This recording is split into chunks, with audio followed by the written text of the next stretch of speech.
Hello everyone, this is Samantha Roundy from B240 and I'm here to teach you how to do 3 things in this tutorial. I'm going to teach you how to do drop caps, page borders, as well as page numbering. Now we're going to start with the drop cap, and the way you can do that is you can highlight the word that you're wanting to use, or you could just place the insertion point or the mouse right at the letter you're wanting to use.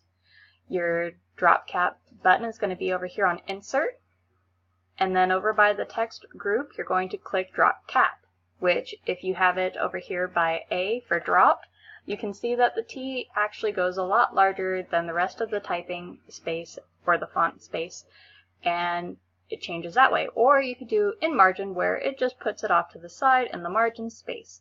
However, for this we're just going to do the dropped version. You can then go and make it larger or smaller, however you prefer, just by clicking on the little arrows off to the side.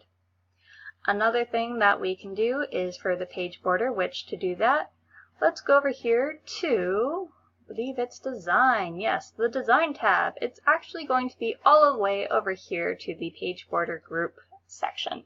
And when you click on it, it's going to open up this little dialog box, and we're going to have fun with it. So they have a number of styles that you can go and you can apply to the document, which when you click it, it'll give you a little preview pane right over here.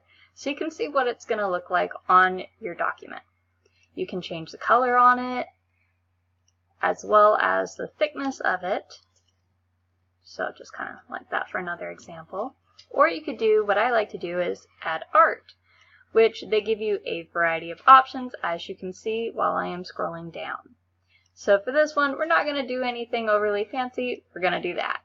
And we're going to change the color to, why not, let's do purple.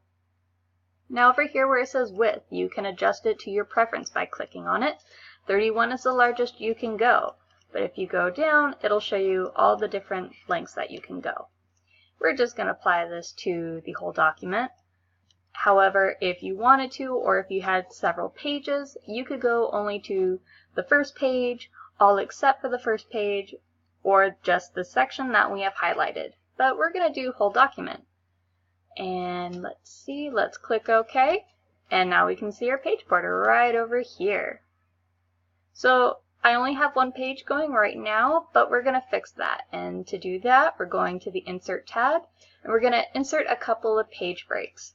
So we have 1, 2, 3. Okay, that should work. All right. So let's go down to our second page right over here, and let's go and insert page numbers, because I believe that's what I told you I would cover, which is down right here. Yes, page numbering. So to do that, we're still in the Insert tab. We're going to go over to the header and footer section, and it'll be right over here for page number. When you click this down arrow, it gives you a variety of lists that you can choose from.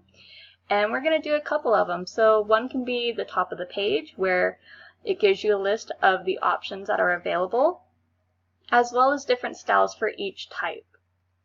Let's see, let's find one we like. Yeah, you know what?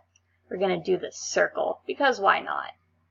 We're going to close the header and footer, or another way to do that, double click it, is just double click into the document. Furthermore, now that we have that, let's just do one on the bottom, which basically is the same thing, only kind of makes it a little bit nicer. So you can see we have it right here at the very bottom, which, like I did before, we're going to double click inside the document, or you could click this one, which will close the header and footer section.